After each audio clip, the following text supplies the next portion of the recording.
일본이 과연 지속적으로 금리를 인상할 만한 체질이냐? 저는 힘들다고 봐요. 왜냐하면 이 해외에 나갔던 이 NK 자금이라고 해요. 우리가 자금들이 일본 국내로 들어오면서 해외 자산을 청산할 수도 있는 거니까 매각하는 거죠. 그러면 킹달러 앞에서 급속도로 전화가 됐어요. 그래서 지금 버티지 못하고 사실 구로다 이 일본은행 총재가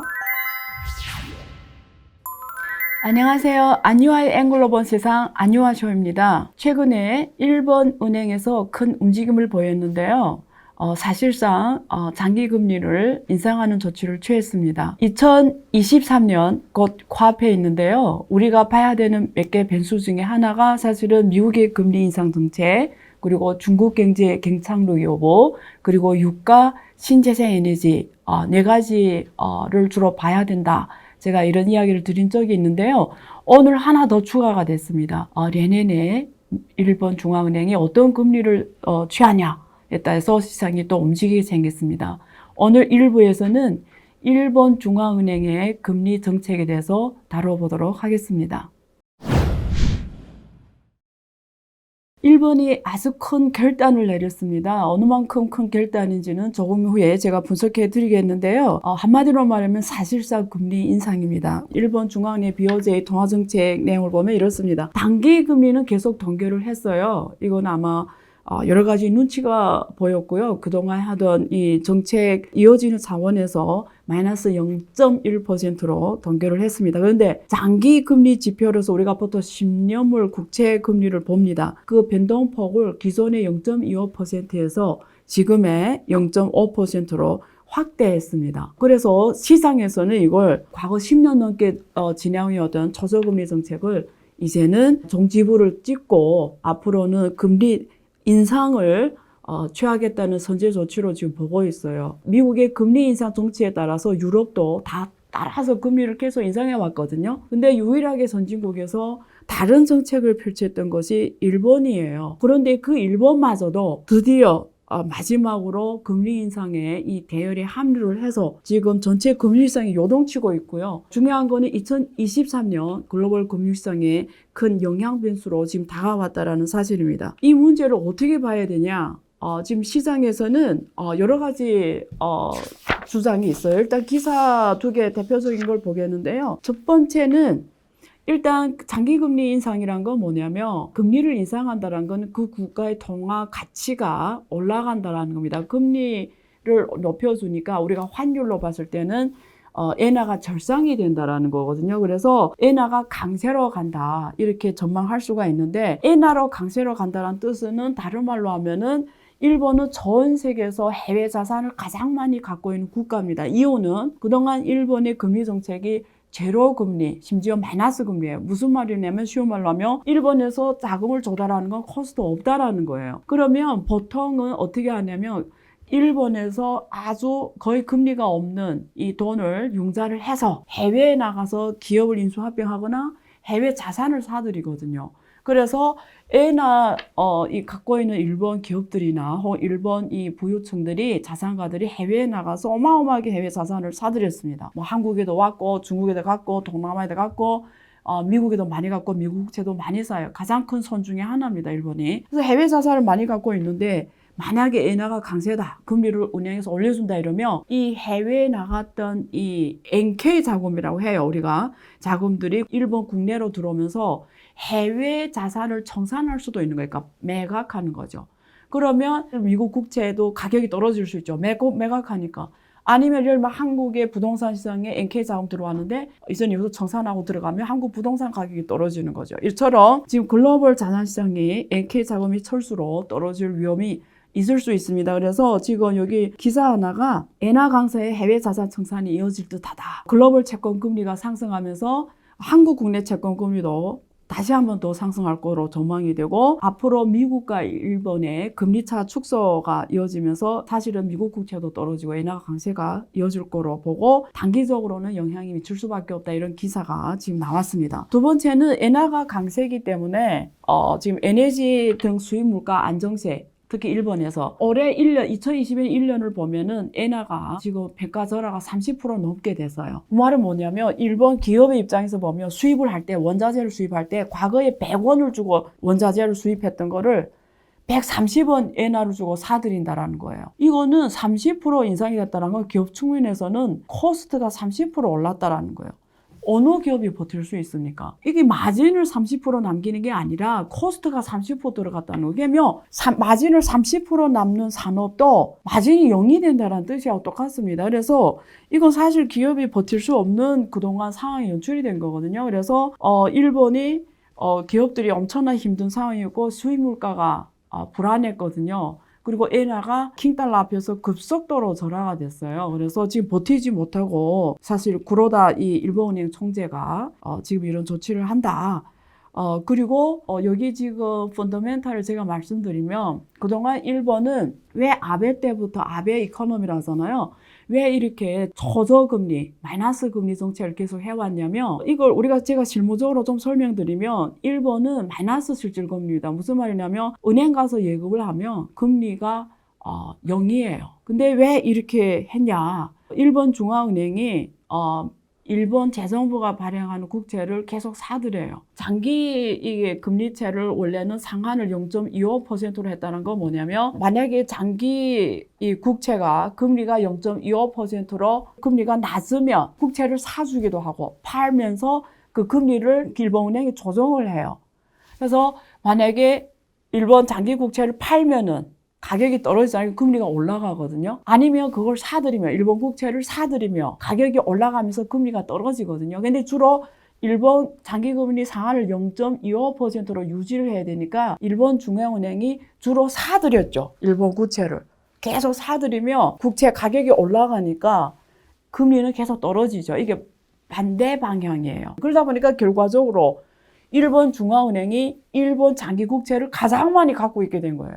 매수자 역할을 한 거죠. 그래서 50% 넘어가고 있어요. 그러면 일본이 재정부가 발행한 장기 국채를 결국은 일본 은행이 사주는 거예요.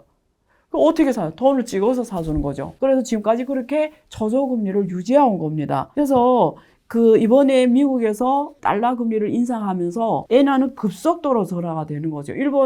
일본하고 미국과의 금리 격차가 계속 커지니까 달러는 절상이 되고 엔화는 절하가 되는데 말씀드린 대로 30% 절하가 되면서 기업들이 수입 물가가 확 올라가 버렸죠. 돈을 100원 냈던 걸 130원 내야 되니까 일본의 국내 에너지 가격이 굉장히 불안정했고 일본 경제가 기업들이 엄청난 타격을 받았고 지탱이 불가능한 상황이었고 특히 일본의 CPI가 3% 넘어갔습니다. 아베 때는 목표가 뭐였냐면 일본의 소비자 물가를 2% 만드는 거였어요. 그래서 일본은 장기 불황이 왔잖아요. 90년대부터 잃어버린 20년, 잃어버린 3년, 지금까지 잃어버리다가 경제를 살리려고 아베가 과거 30년 동안 아베 이코노미를 해서 물가를 2% 만드는 게 목표였어요. 그래서 계속 마이너스 금리를 해온 겁니다. 그래서 일본 중앙은행이 계속 국채를 사줬거든요. 그래서 그 CPI를 높이려고 노력을 했는데 그동안 말을 잘 안 듣다가 드디어 미국의 이번 코로나 정책으로 어마어마한 돈을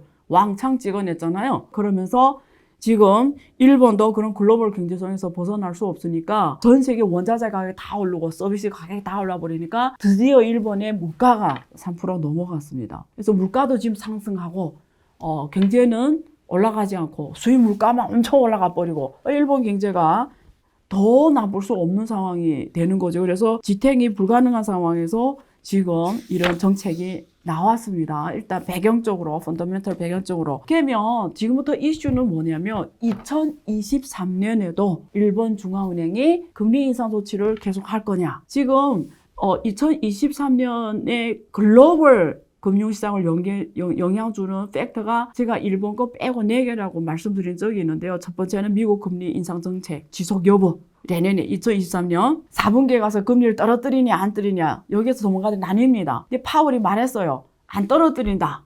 확실히 말했어요. 근데 몰라요. 그때 가서 경제 상황이 어떻게 되느냐에 따라 또 변할 수가 있어요. 그래서 어쨌든 여기에 전문가들이 계속 갈 거라.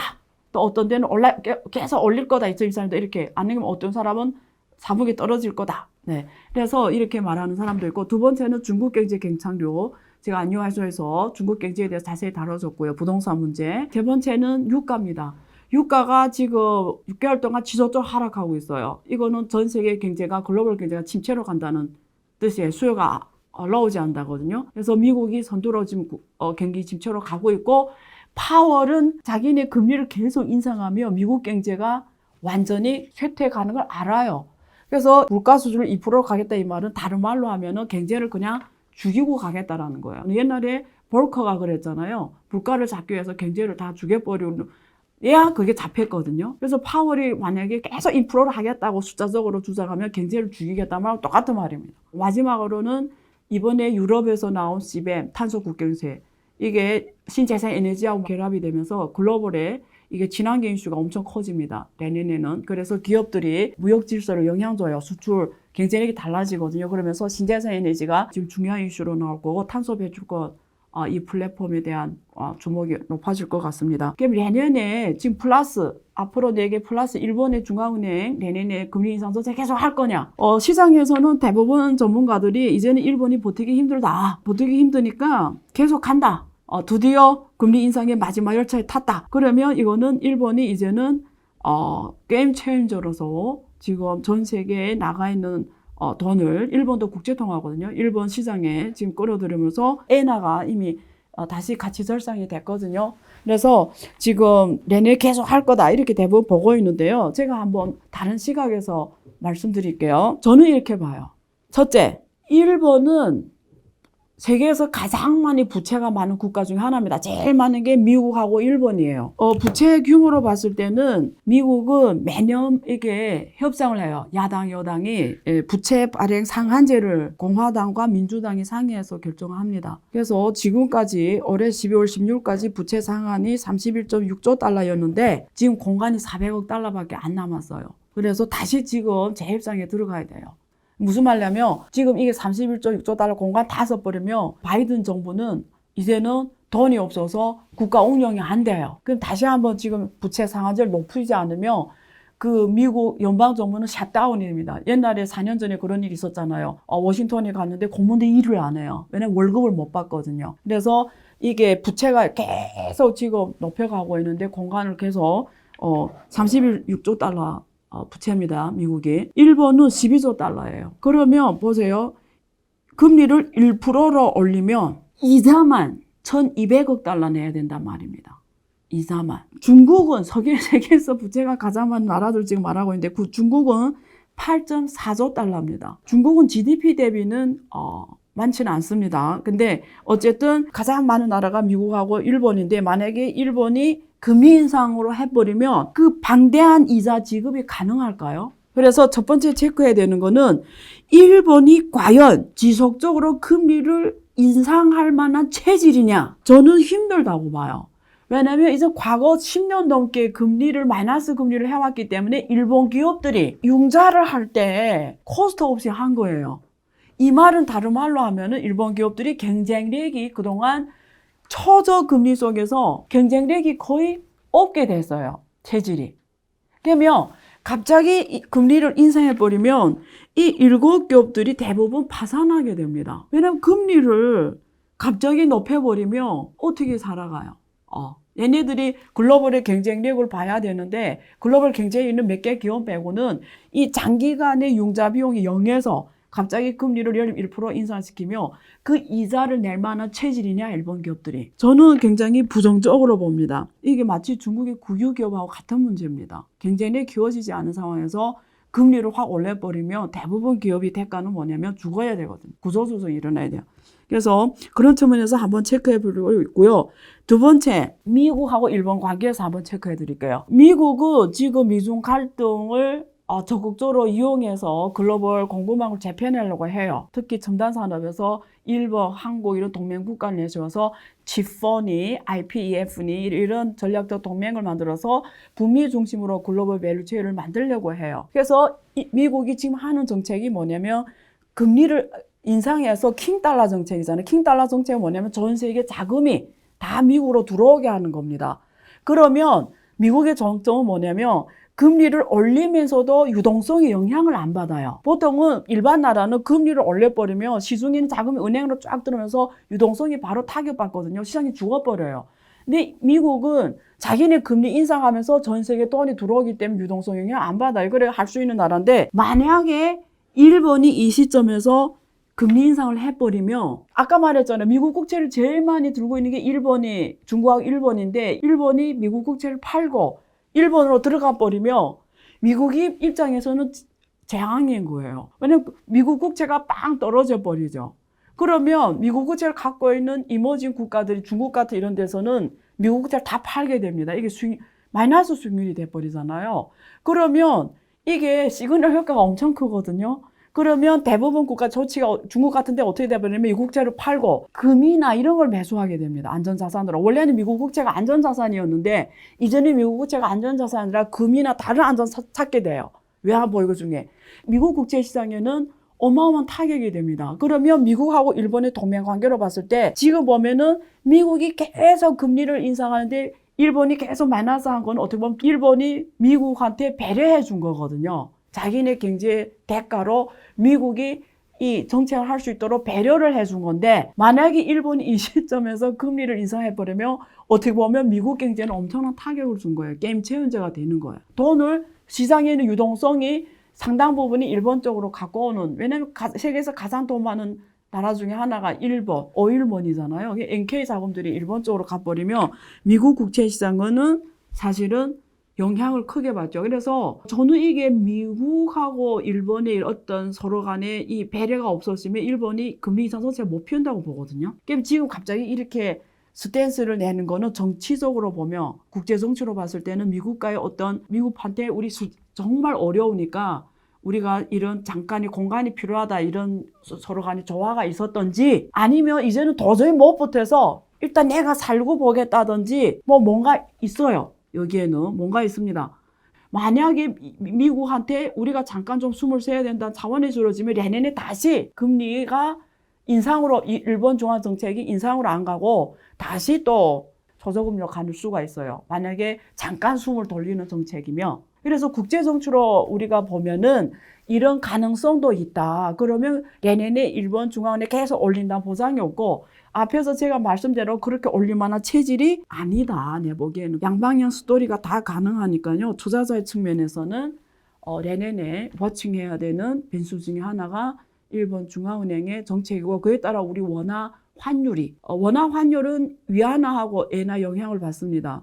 보통은 커무브먼트 같이 가요. 그래서 엔화가 절상이 되면 원화도 절상이 되고 위안화가 절상이 되면 원화도 절상이 돼요. 원래 양방향이 다 있어요.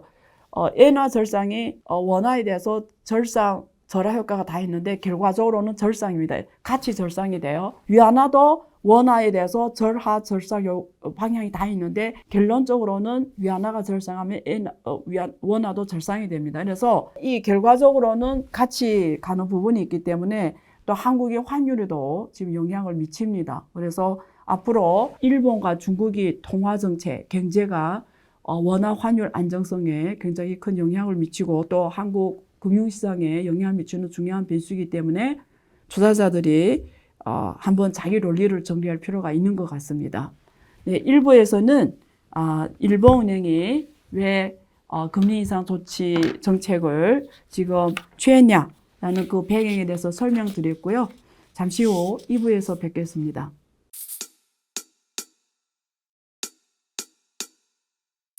지금은 현명한 지혜가 필요한 시점입니다. 딱 10분만 투자하세요.